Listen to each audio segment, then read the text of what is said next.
হরে কৃষ্ণ। প্রিয় কৃষ্ণ ভক্তবৃন্দ, আশা করি ঈশ্বরের কৃপায় আপনারা সকলেই ভালো আছেন। আজও আমি আপনাদের মাঝে উপস্থিত হয়েছি আরও নতুন একটি শিক্ষণীয় কাহিনী আপনাদের শ্রবণ করানোর উদ্দেশ্যে। তো আসুন শ্রবণ করা যাক। রাধে রাধে। অনেকদিন আগে এক কৃষ্ণ ভক্ত রাজা ছিলেন। তিনি অত্যন্ত ধার্মিক ও সাত্ত্বিক মনের মানুষ ছিলেন। ভক্তি, ভালোবাসা, শ্রদ্ধা দিয়ে তিনি শ্রীকৃষ্ণের পূজায় নিজেকে বিলিয়ে দিয়েছিলেন। তার পূজার নিষ্ঠায় এবং অচল ভক্তিতে তুষ্ট হয়ে ভগবান শ্রীকৃষ্ণ একদিন তাকে দর্শন দিলেন। ভগবান বললেন, হে রাজা, আমি তোমার ভক্তিতে অত্যন্ত প্রীত হয়েছি। হে বৎস, তোমার কোনো মনোবাঞ্ছা থাকলে আমায় বলো, আমি তোমার সকল মনোবাঞ্ছা পূর্ণ করব। রাজা বললেন, হে প্রভু, হে প্রাণনাথ, তোমার কৃপায় আমি সমস্ত কিছু প্রাপ্ত হয়েছি।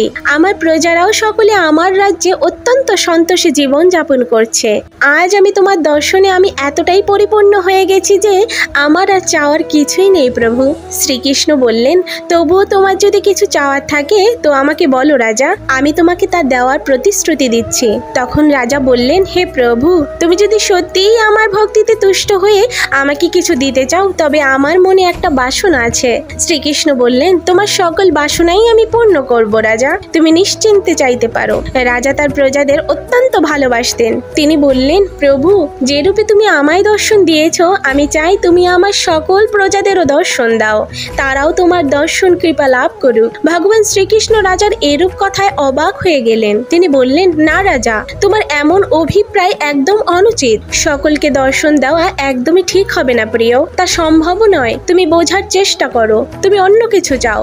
রাজা কিছুতেই মানতে রাজি নয়। তিনি জোর করতে লাগলেন ভগবানকে, তিনি যেন তার প্রতিশ্রুতি রক্ষা করে। অবশেষে ভগবান তার ভক্তের কাছে নিজ প্রতিজ্ঞা পালনের স্বীকৃতি দিতে সম্মত হলেন। তিনি বললেন, ঠিক আছে বৎস, তুমি তোমার সকল প্রজার অনুগতদের পাহাড়ের কাছে নিয়ে এসো, আমি পাহাড়ের চূড়া থেকে তাদের সকলকে দর্শন দেব।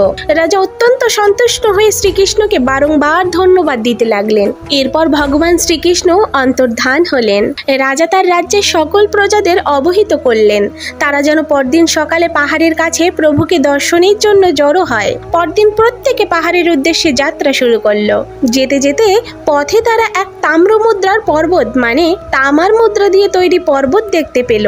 আর তা দেখে কিছু লোক ওই তাম্র মুদ্রা সংগ্রহের জন্য পর্বতের দিকে দৌড়াতে লাগলো। তাদের দৌড়াতে দেখে রাজা বিচলিত হয়ে গেলেন। তিনি তাদের সাবধান করতে লাগলেন, যেও না তোমরা, যেখানে তোমরা তোমাদের জীবনের থেকেও মূল্যবান পরমেশ্বর ভগবানকে স্বচক্ষে দর্শন করার সৌভাগ্য লাভ করছো, সেখানে সামান্য কিছু তাম্র মুদ্রা দেখে নিজেদের লোভের শিকার হইও না। কিন্তু তবুও ওই লোকগুলো নিজেদের সংযত করে রাখতে পারলো না। তারা দৌড়াতে লাগলো আর মনে মনে ভাবতে লাগলো, শ্রীকৃষ্ণের দর্শন তো কোনো না কোনো সময় হবে।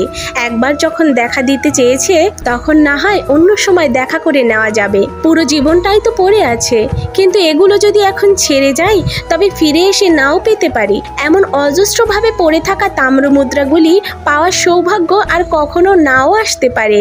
কে বলতে পারে, ফিরে আসার পর হয়তো দেখবো এই পর্বতটাই অদৃশ্য হয়ে গেছে। সুযোগ যখন এসেছে তখন তাকে কাজে লাগানোটাই বুদ্ধিমানের কাজ।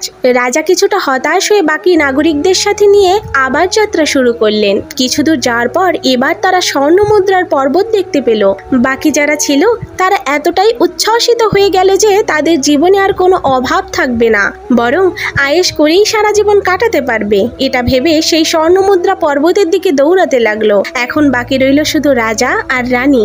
রাজা তার সহধর্মীকে দুঃখের কথা বললেন, দেখেছো রানী, এরা কত লোভী হয়ে গেছে।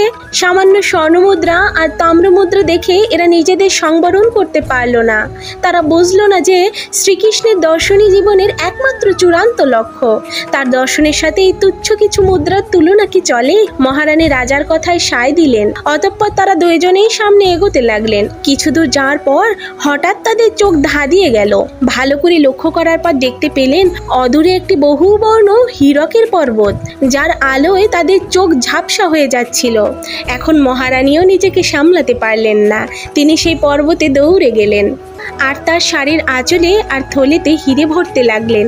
রাজা অত্যন্ত বিমর্ষ হয়ে গেলেন। তিনি তখন রানীকে ওই অবস্থায় ফেলে রেখে একাই হেঁটে চললেন। এদিকে শ্রীকৃষ্ণ তার জন্য অপেক্ষা করছিলেন। রাজাকে দেখতে পেয়ে তিনি জিজ্ঞাসা করলেন, কি প্রিয়, কোথায় তোমার সব প্রজা? আমি যে তাদের দর্শন দেওয়ার জন্য অপেক্ষা করে আছি।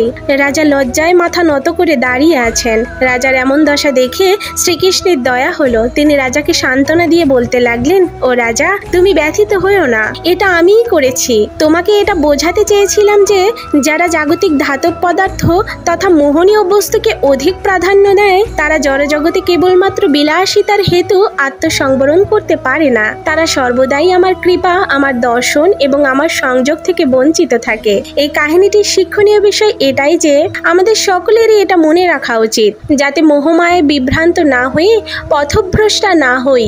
ভগবান শ্রীকৃষ্ণের দর্শন পেতে হলে প্রয়োজন শ্রীকৃষ্ণের প্রতি একনিষ্ঠ ভক্তি ও নিষ্ঠার। রাধে রাধে। গোপলীলা কাহিনী এই চ্যানেলটির উদ্দেশ্য হলো আপনাদের হৃদয়ে কৃষ্ণ প্রেম ও ভক্তি জাগ্রত করা। আমাদের যে কোনো রকম ভুল ত্রুটি ক্ষমা সুন্দর দৃষ্টিতে দেখবেন এবং এরকম আরও নিত্য নতুন কাহিনী শ্রবণ করার উদ্দেশ্যে আমাদের চ্যানেলটিকে সাবস্ক্রাইব করে আমাদের পাশে থাকবেন। রাধে রাধে।